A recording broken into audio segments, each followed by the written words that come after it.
Général Desportes, bonjour. Bonjour. Merci d'avoir accepté notre invitation et bienvenue sur Résilience. Aujourd'hui, nous allons aborder 6 questions stratégiques dont l'objectif est de nous faire réfléchir sur la France, son avenir, ses forces, ses faiblesses et sa cohérence dans un monde en mutation. Ces questions invitent à la réflexion et à l'analyse afin de mieux comprendre les choix qui s'imposent à notre pays. Comprendre cette situation exige un regard lucide. Et c'est ce que vous apportez, Général Desportes, ancien directeur de l'école de guerre, attaché militaire à Washington, docteur en histoire et enseignant à HEC et à Sciences Po. Vous plaidez depuis très longtemps pour une France lucide, souveraine et fidèle à son rang. Commençons, Général, par la question centrale, la souveraineté. La France peut-elle encore décider seule ou subit-elle désormais l'influence d'acteurs extérieurs? En fait, la question est, est-ce que la France peut survivre seule dans un monde dans lequel elle n'aurait pas d'alliance? Il est évident que c'est faux. Nous sommes dans un monde où les pachydermes sont en train de s'affronter, les grands ensembles. Je pense évidemment à l'Inde, je pense à la Chine, je pense aux États-Unis. Et aujourd'hui, une puissance moyenne, c'est encore une grande puissance, mais c'est une puissance moyenne, n'a pas suffisamment d'atouts pour se défendre, pour exister seule. Et hélas, on le voit aujourd'hui, la France a un poids géopolitique extrêmement limité. On le voit dans les deux crises majeures en ce qui nous concerne nous du moment, c'est-à-dire la crise ukrainienne et la crise à Gaza. Donc, la France, comme tout pays, a besoin d'alliances. Ce qui ne veut pas dire qu'elles doivent être vassales, évidemment. Et comme le disait le général de Gaulle, il faut être fort, pour être fort dans une alliance. Donc oui, il faut être dans une alliance. On voit bien que les alliances, on est à un moment de rupture du monde et que les alliances passées sont en train de s'effondrer et qu'on a vécu très longtemps sous le parapluie imaginaire d'ailleurs de l'Alliance Atlantique. Et aujourd'hui, ce parapluie est replié. Il faut donc bien trouver une alliance qui ne peut être qu'européenne, mais qui ne peut pas être l'Union européenne, qui doit être autre chose, comme d'ailleurs la mode en est venue, des alliances de volontaires pour partager leur puissance au service d'un projet. Donc la France est suffisamment forte pour retrouver une parole, mais pour que cette parole porte dans le monde, il faut qu'elle s'allie à d'autres États qui ont une puissance à peu près similaire à la sienne. Je pense naturellement aux grands États européens. Merci, Général. Parlons désormais de la capacité à produire. Peut-on, selon vous, réindustrialiser la France et retrouver la maîtrise de notre économie? Il est évident que le fait que la France ait exporté au fond la plus grande partie de ses industries lourdes, c'était la théorie de M. Tsuru, que je crois, était une faute majeure. Et on voit bien aujourd'hui que nous sommes obligés de ramener chez nous l'industrie. En particulier, on l'a compris, la désindustrialisation était basée sur l'idée d'un monde mondialisé dans lequel les chaînes de valeur n'étaient pas menacées. Or, on l'a compris au moment du Covid, et on le comprend une nouvelle fois au moment de la crise ukrainienne, il faut maîtriser la sécurité de nos chaînes de valeur.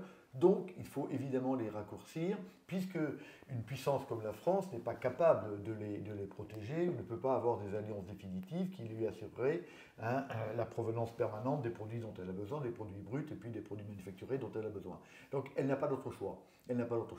La deuxième raison, c'est qu'aujourd'hui, des pays dans lesquels la main-d'œuvre est encore beaucoup moins. Le coût de la main-d'œuvre est moins élevé qu'en France, je pense bien sûr à la Chine, sont en train d'inonder l'Europe de nos produits. Le marché américain était en partie fermé.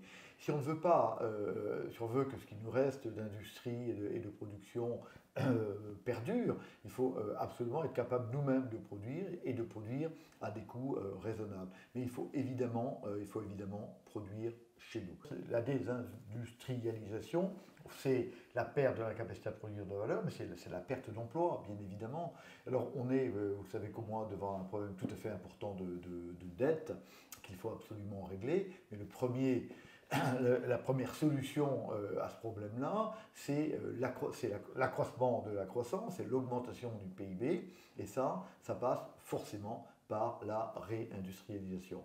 L'idée de dire que nous produirions des services et que d'autres produiraient le hardware, en quelque sorte, ça ne marche pas. Ça marche dans un monde parfait, dans lequel les tâches sont réparties. Ça a été l'illusion de la mondialisation à partir de la fin des années 89. Ceci est terminé. Aujourd'hui, nous devons absolument réindustrialiser. Merci, Général. Abordons une question épineuse d'actualité. Gouverner, c'est décider. Dans une démocratie, décider contre le vent reste un exercice difficile. Général Desportes, est-ce du courage républicain de gouverner contre l'opinion ou un risque dangereux? Gouverner, ce n'est pas en fonction de l'opinion. Gouverner, c'est pour la France. C'est pour la France. Et moi, je suis horripilé par tous ces commentaires sur les médias disant « mais ça n'est pas ce que les Français veulent ». Mais ça n'est pas les gouvernants n'ont pas à faire ce que les Français veulent, ils ont à faire ce qui est bien pour les Français. Et assez naturellement, les Français vont rechercher leur confort, toujours rechercher, on l'a compris, une diminution des temps de travail, dans la durée sur la vie, et puis sur les temps courts, sur la semaine, sur le mois, sur l'année. Ils vont rechercher des augmentations de salaire, etc. Ne comprenons pas, évidemment, que tout cela ne peut pas être fait si il n'y a pas un effort de chacun. Donc aujourd'hui, la France n'est pas tombée, parce que nous sommes une grande nation, nous sommes une grande puissance, avec des atouts majeurs, mais si on continue à suivre la voie de la facilité, on n'a pas à le regretter, c'est comme ça depuis que l'homme est l'homme, que l'homme recherche la facilité, c'est absolument normal, mais il faut non pas faire ce que veulent les Français, mais il faut faire ce qui est bon pour la France. Notre grand maître à tous, évidemment, qui est le général de Gaulle, l'avait bien compris, qui a été suffisamment malin pour faire croire aux Français qu'il faisait ce qu'il souhaitait en faisant évidemment l'inverse. Et puis il a eu le courage, lui, de démissionner quand il a compris que ce qu'il pensait être bon pour la France n'était pas pensé comme étant bon pour l'ensemble des Français. Donc il ne faut pas gouverner contre les Français, il faut gouverner pour les Français, mais pour leur bien, pas pour leur intérêt immédiat.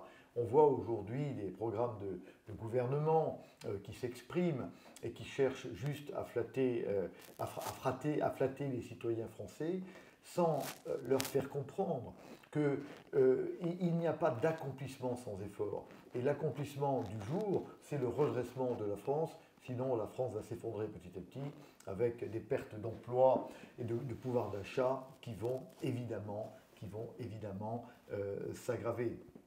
Je crois que ce qu'il faut faire comprendre aux Français, c'est qu'il faut produire de la valeur si on la redistribue.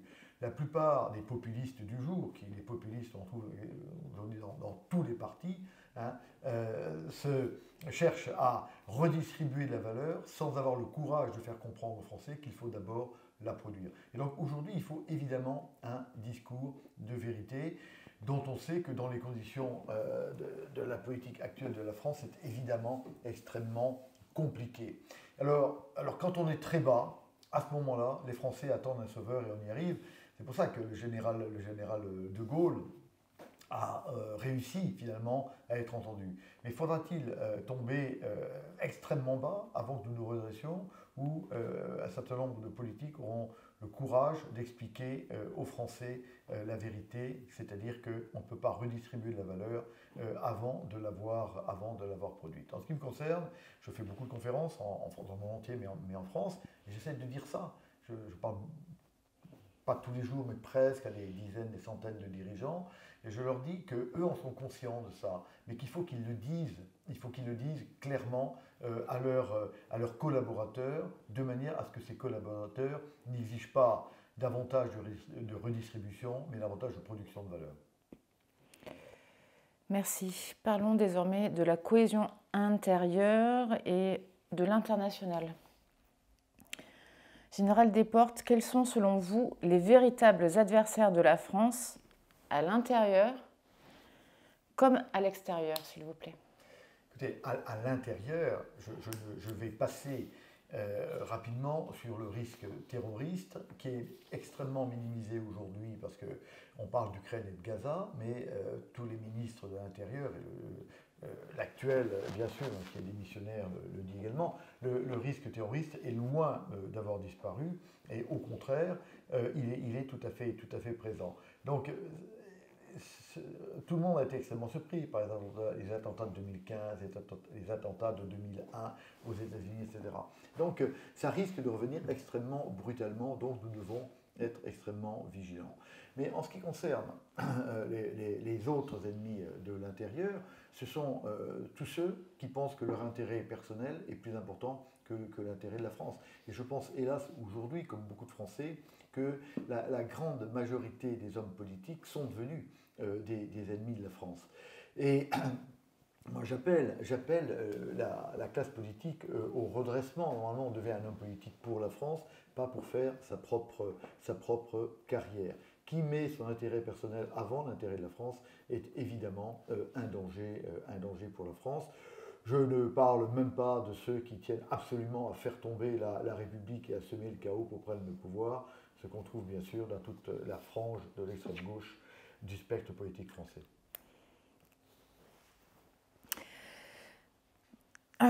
Scène mondiale, général, sommes-nous entraînés dans un jeu entre grandes puissances qui nous échappent avec des logiques de guerre froide encore à l'œuvre? Alors, je n'avais pas tout à fait répondu tout à l'heure à votre question, quels sont les ennemis extérieurs. Je crois que il y a les ennemis, en fait, plus que de la France, il y a les ennemis de notre civilisation. Je crois qu'il faut le comprendre. Notre civilisation en elle-même est menacée. On l'avait cru éternel, on l'avait cru universel. On s'est rendu compte à partir de la guerre en Ukraine, qui est un révélateur et un accélérateur, qui n'est pas une conséquence, mais qui nous a bien montré qu'au fond, notre civilisation est menacée par de grands prédateurs qui souhaitent l'écraser parce qu'elle ne le fait pas. Et aussi, on ne peut pas le dire, on peut pas ne pas le dire, parce que c'est la civilisation de ceux qui ont dominé le monde pendant 5 siècles. Et qu'aujourd'hui, les équilibres des forces ayant complètement changé, il y a une véritable volonté de revanche. Aujourd'hui, on est dans un temps de passion de la revanche, de volonté d'effacer les humiliations. Et tous les pays qui ont été humiliés par l'Occident, et il y en a enfin, ils ont le sentiment de cette humiliation. Nous, on ne l'a pas vécu comme une humiliation, mais eux l'ont vécu comme une humiliation. Et je pense, il n'y a pas que, mais je pense quand même à 3 grands États qui se disent États-civilisation, qui quelque part le sont, qui ont le sentiment d'avoir été profondément humiliés par l'Occident. Je pense bien sûr à la Chine, qui le dit tous les jours, qui n'est toujours pas remise de ce qu'elle appelle le siècle des humiliations, avec les traités inégaux, avec le sac du palais d'été, dont le président Xi parle tous les jours à ses visiteurs européens. Je pense à la guerre des boxeurs, qui a été une horreur perpétrée par les Occidentaux. Donc la Chine a une véritable volonté de revanche. Et de revanche par rapport au temps. La Chine pense, et elle a raison, que la Chine existe depuis 3 millénaires. Nous, la France, on existe depuis 1 millénaire et les États-Unis depuis 3 siècles.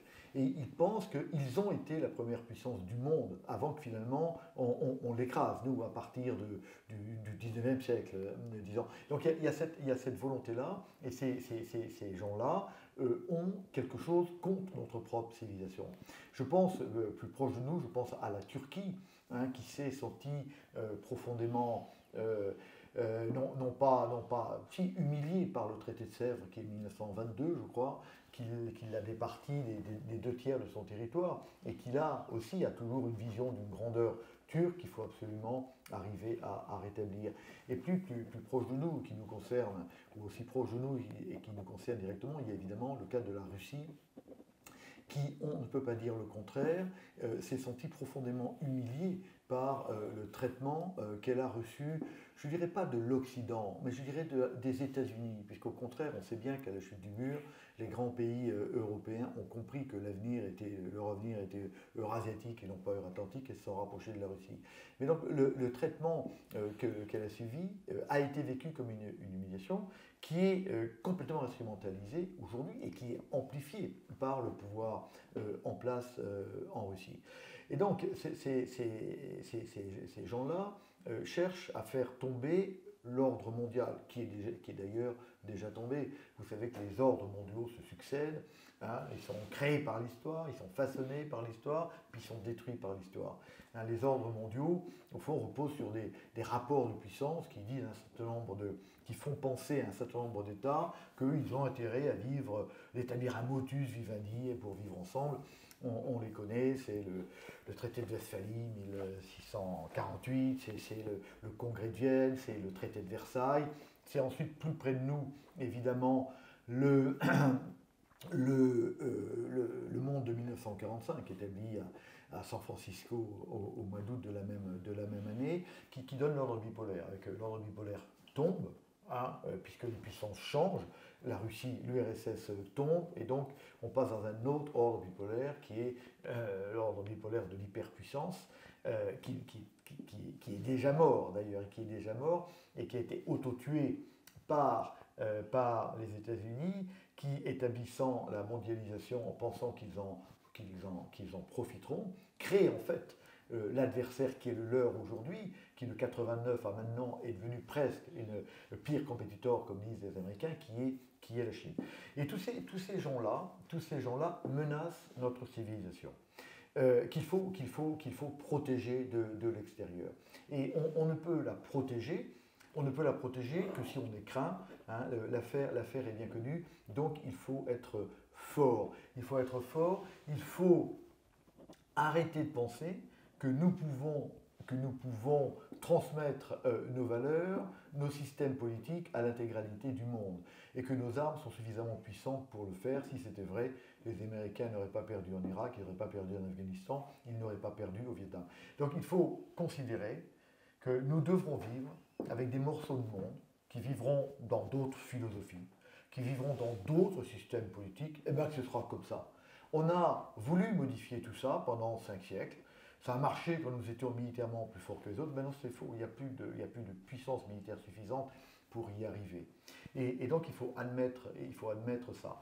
Mais pour contenir ces États qui ont des visées de destruction de notre civilisation, alors, il faut admettre que notre civilisation est une civilisation parmi d'autres, que nous l'avons cru supérieure, qu'elle était le fruit d'une histoire tout à fait remarquable, hein, qui nous vient d'Athènes, Rome, la Renaissance, les Lumières, que nous devons la protéger, mais admettre aussi, par exemple, que notre valeur essentielle, qui est la civilisation occidentale, c'est d'abord la civilisation de l'humanisme qui respecte l'être humain en tant que valeur suprême. Eh bien, ce n'est pas si répandu que ça. Hein. En Chine, on pense que le village est beaucoup plus important que l'être humain. En Inde, on pense que la famille est beaucoup plus importante que l'être humain. Eh bien, c'est comme ça. La démocratie que nous avons voulu exporter,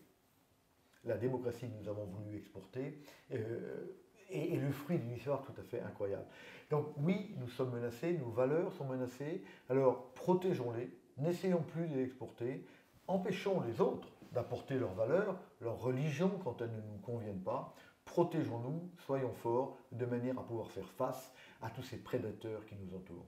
Général Desportes, on vous caractérise généralement par un réalisme géopolitique.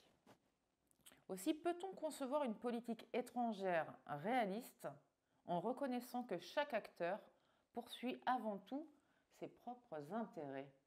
C'est pas réaliste, c'est la base de l'intelligence, si vous voulez, cette histoire-là. Et je crois que ce n'est pas le grand maître, parce que beaucoup de gens ont été réalistes avant lui, mais là il faut se rappeler ce que disait Lord Palmerston, qui était le chef de la diplomatie qui fut le chef de la diplomatie britannique pendant des années.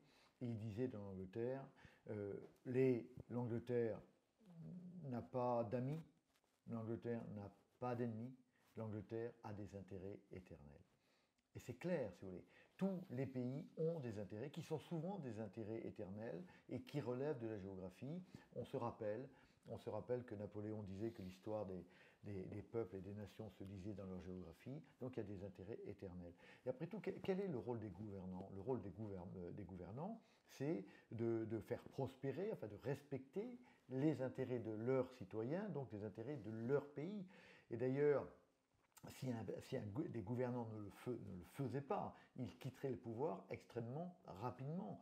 Donc, et on le sent bien aujourd'hui en Europe en particulier, on a énormément de mal à se mettre d'accord sur une politique étrangère commune, en particulier vis-à-vis de la guerre en Ukraine, c'est que chacun est tenu par ce qui est ressenti comme l'intérêt du peuple par le peuple lui-même.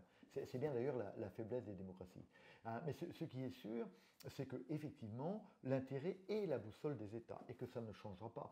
Et si on prend le cas des États-Unis, par exemple, on ne peut penser ce que fait en politique étrangère le président Trump qu'en se rappelant que l'axe du monde aujourd'hui est l'axe de l'antagonisme et de la crise peut-être militaire à venir entre la Chine et les États-Unis. Il traite tout problème à travers ce filtre-là. Et c'est pour ça que dans cette affaire-là, eh bien, l'Europe lui paraît de moins en moins importante, que le problème de l'Ukraine, c'est un caillou dans la chaussure, alors que pour nous, c'est fondamental, parce que c'est notre intérêt. Oui, effectivement, c'est vrai partout, hein, c'est qui fecit prodet, c'est celui qui a un intérêt qui fait. C'est vrai pour les hommes, qui n'avancent jamais que dans leur propre intérêt, c'est vrai que dans les nations, qui sont des regroupements d'êtres humains qui n'avancent jamais que dans leur propre intérêt. Donc la première analyse à faire, c'est quel est l'intérêt du pays. Et derrière, maintenant, et on en a parlé, quel est l'intérêt des gouvernants eux-mêmes dans ce panorama général. Mais le réalisme, c'est aussi autre chose, il y a ça. Le réalisme, c'est tenir compte des rapports de puissance tels qu'ils existent. Hein. On a vu, par exemple, longtemps pendant la guerre en Ukraine, un certain nombre de jeunes femmes monter en l'air sur des plateaux en disant que les troupes ukrainiennes pourraient reconquérir le Donbass, la Crimée, etc. Tous les réalistes, tous les militaires ont dit mais non, ce ne sera jamais possible, ce ne sera jamais possible. Un pays de 30 millions d'habitants, hélas, maintenant, ne peut pas arriver à reconquérir des terres face à un adversaire qui en fait 146, qui a une industrie d'armement qui va à plein, etc. Donc, à la fois, le réalisme, c'est ça, c'est partir de l'intérêt des autres pour comprendre leurs intentions, et même pour un être humain, je veux comprendre quel est son intérêt. Si je comprends quel est son intérêt, alors je vais comprendre ce qu'il va faire. Et une nation, c'est exactement la même chose. Et d'autre part, comprendre quels sont les rapports de force, quels sont les rapports de puissance, et ne pas rêver des choses qui sont absolument irréalisables. En stratégie, l'espoir n'est pas une méthode. Si vous n'avez pas les moyens, vous n'y parviendrez pas. Les militaires le savent. Quand on a un char et que l'autre en a 10, c'est celui qui en a 10 qui va gagner à la fin, quoi qu'il arrive. Donc il faut considérer les rapports de force et considérer les intérêts des nations et à l'intérieur les intérêts politiciens des gouvernants qui jouent, vous le savez, une place extrêmement importante également. Merci beaucoup, Général. J'aimerais vous poser une dernière question. Comment caractériser... Oh, pardon. Merci beaucoup, Général. Une dernière question. Un chef, un grand homme ou une personnalité charismatique, comment la définissez-vous, s'il vous plaît? Est-ce qu'on a besoin de leaders aujourd'hui? Et qu'est-ce qu'un bon leader? Qu'est-ce qu'un grand leader? Ou qu'est-ce qu'un grand homme pour vous, Général Desportes? Alors, un grand homme, on peut être un très grand physicien, on peut être un prix Nobel de la paix, alors pas toujours des grands hommes qui sont prix Nobel de la paix, mais ça, on est quand même un grand homme. Mais moi je crois qu'on a besoin de grands leaders. Qu'est-ce que c'est qu'un leader?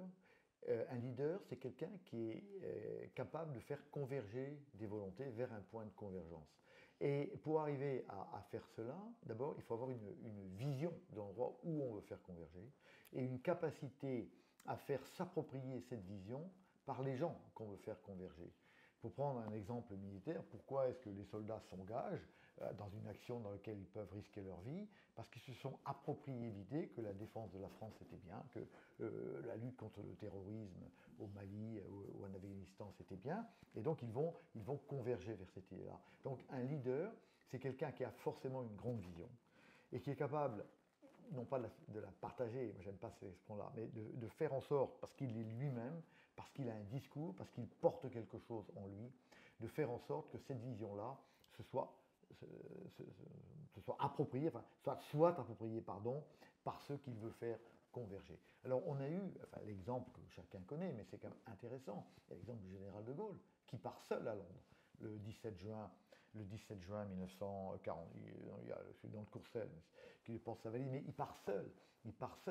Et petit à petit, il est la lumière sur la colline. Il est cette espèce d'aimant, parce qu'il est lui, parce qu'il est intègre, parce qu'on sait bien qu'il ne pense pas à son intérêt, il pense à l'intérêt de la France. Il pense à quelque chose qui le dépasse. Et il va arriver à attirer des centaines de milliers de gens dans cette France libre, parce que, eh bien, il va leur faire, ces gens-là vont s'approprier cette vision, cette possibilité de restaurer la France dans la position qu'elle avait avant, et donc, à cause de la capacité qu'il a eu à porter cette idée, encore une fois parce qu'il était désintéressé, je crois que c'est tout à fait important, parce qu'il a pensé intérêt général avant son intérêt particulier, ce qui n'est pas du tout le cas, hélas, de la grande majorité de nos hommes politiques d'aujourd'hui. Alors, il est arrivé à créer une œuvre majeure qui est le rétablissement de la France, à peu près comme elle devrait être.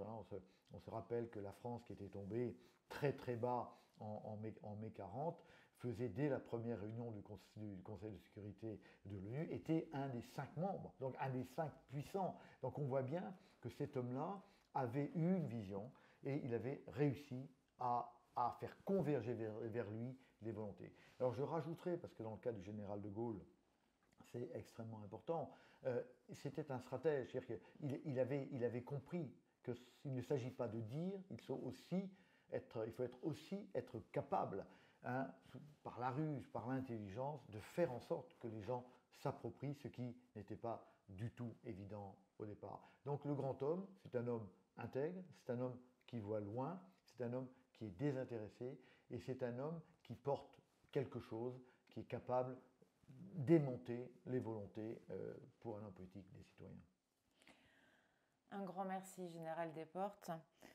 Votre pensée s'inscrit dans une longue tradition française, celle d'un réalisme éclairé, d'une lucidité sans renoncement. Elle rappelle également que la stratégie n'est pas une technique, mais une vision. Et vous qui nous regardez, merci. C'est grâce à vous que Résilience existe et demeure entièrement indépendant. Nous ne dépendons d'aucun groupe, d'aucun parti, d'aucun financeur. Notre seule force, c'est votre fidélité, vos partages et vos contributions. Abonnez-vous, partagez et soutenez si vous le pouvez, parce qu'une plateforme indépendante n'est pas un luxe, mais une nécessité. Et parce que comprendre la France, Général, c'est commencer à la défendre. Merci.